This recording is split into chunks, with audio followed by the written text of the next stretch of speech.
Olá, pessoal do meu canal, tudo bem com vocês? Como vocês estão? Hoje eu tô aqui pra mais um capítulo deste livro aqui, olha, tremendo. E eu estou no capítulo 4, gente, esse livro tem sido assim, poderoso, sabe? Poderoso, eu não consigo falar tudo aqui. Eu ainda fiz de propósito de separar os capítulos, né? Pra poder, assim, deixar pra vocês o máximo de informação, mas não tem como. É muita informação, muito rico mesmo o livro. E nesse capítulo 4 fala sobre as mentiras que as mulheres acreditam sobre o pecado, né? Tem aquelas mentiras relacionadas ao pecado que, tipo assim, eu posso pecar e depois pedir perdão, né? E Deus vai me perdoar, porque Deus é amor, né? Eu posso pecar e não ser punida por causa disso, porque é um pecadinho pequeno. Essas mentiras que as pessoas têm sobre o pecado, de achar que pecado tem tamanho, né? Que existem pecadão e pecadinho.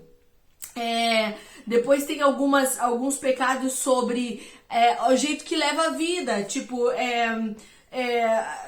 uma coisa bem interessante que ela fala aqui sobre questão de comer demais. A pessoa come demasiado e não acha que é pecado comer demais, né? A pessoa, ela se deixa alimentar a sua alma com coisas mundanas e acha que não tem nada demais, acha que não é pecado. A pessoa se alimenta de filmes, de séries, de músicas, de coisas mundanas e acredita que não tem nada a ver, que é uma coisa que não é pecado e que ela é forte, que ela vai vencer isso. Existe uma outra mentira sobre a falta de perdão. A pessoa pensa tipo, não, eu tô na razão, eu não preciso perdoar. É um tipo de pecado, é um engano sobre o pecado. Existe um outro pecado sobre a infidelidade. Gente, eu achei muito interessante porque ele fala que esse tipo de pecado, né, ela fala que ele vem de forma sutil, é só um amigo, não é nada demais, e leva uma pessoa pro adultério, leva uma pessoa pro pecado, porque a infidelidade são como sementes de engano que são plantadas, e que a pessoa, ela acha que não tem problema, mas está sendo plantado na vida dela essas sementes de engano, né, levando ela pro pecado. E essas mentiras, né, que a pessoa acredita sobre o pecado, elas acham que pecados graves, né, existem pecados graves e pecados não tão graves. Então, os pecados não tão graves passa batido, e essa é uma grande mentira. Eu vou ler um trecho para vocês, que ela diz aqui, olha: algumas de nós nunca pensaríamos em nos tornar prostituta, em fazer um aborto ou em ter um estilo de vida homossexual. De forma alguma consideraríamos usar palavrões, desviar dinheiro do patrão ou nos divorciar do nosso companheiro. Comparado às outras pessoas que cometem esse tipo de pecados que nós achamos graves, é fácil para nós sentirmos que não somos tão más. Nossos pecados de desperdiçar o tempo, de falar demais, de comer e beber demais, da língua muito afiada, o espírito crítico, gastos excessivos, o medo, preocupações, motivações egoístas ou queixas não parecem ser pecados tão grandes, não é, queridas? Porém, até mesmo não considerá-los pecados, preferindo considerá-los como um ponto fraco, uma dificuldade que eu tenho na minha personalidade, né? A gente prefere considerar isso dessa forma. Eva poderia facilmente ter visto o seu pecado dessa maneira. Afinal, ela não deixou seu marido, não amaldiçoou a Deus e nem negou a sua existência. Tudo o que ela fez, pensando bem, foi dar uma mordidinha em algo que Deus disse que não era para ela comer. Qual foi o grande problema?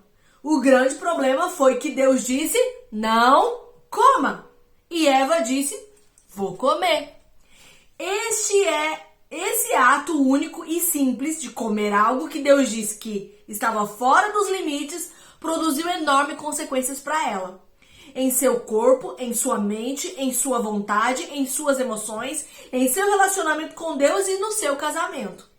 Esse pequeno e único pecado influenciou Adão a pecar, o que fez com que toda a raça humana mergulhasse no pecado. Olha só, como uma pedra atirada em um lago, as ondulações causadas pelo pecado continuam indefinidamente. Gente, pecado é pecado.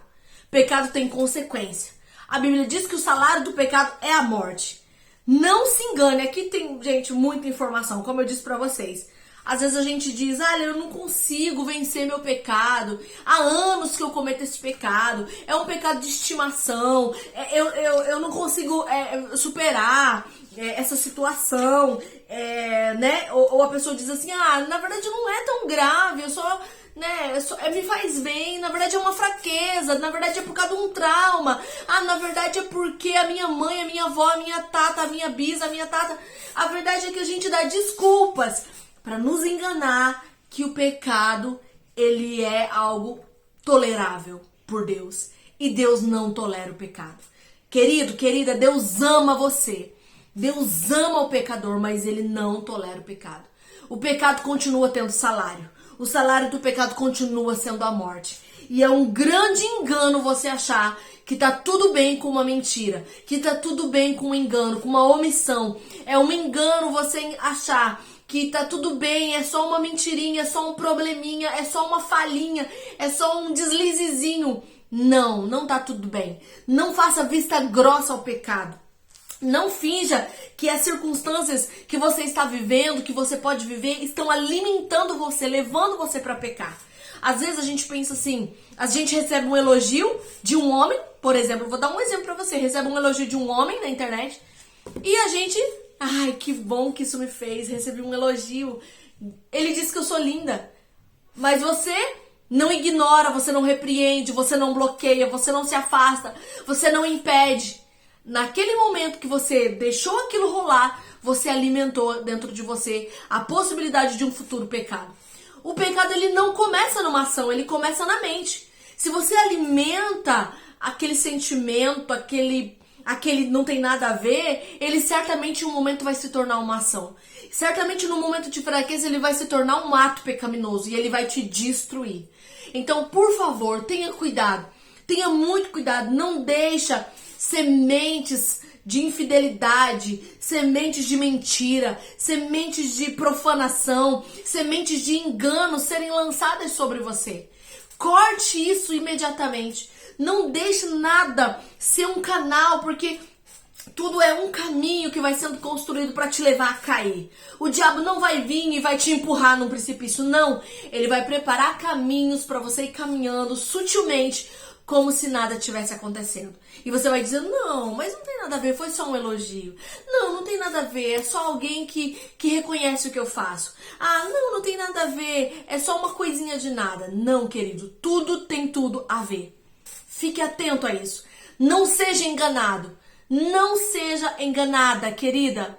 Fique atenta, porque nós estamos vivendo num tempo onde o desejo do inimigo é nos enganar e fazer a gente acreditar que o nosso pecado não é grave, que a gente não é pecador, que aquilo que a gente pensou não é grave, que aquilo que a gente sentiu não é grave, que você não precisa se desculpar, se perdoar por isso. E assim ele vai roubar a nossa alma, ele vai roubar a nossa salvação, estando nós muitas vezes sentados num banco de igreja. Por favor, seja atenta, corte o mal pela raiz. A Bíblia diz que se o teu olho te faz pecar, arranca ele e joga fora. Ele está dizendo, seja radical com o pecado. Seja direto com o pecado. Não deixe passar nada. Seja radical para vencer o engano e para vencer Satanás. E aí sim você vai ser vencedora diante de todo o pecado. Porque é possível vencer o pecado. Com Jesus tudo é possível. Deus abençoe, gente. Olha, eu vou deixar vocês, senão eu vou contar o livro todo. Eu volto em breve para o 5º capítulo. Deus abençoe.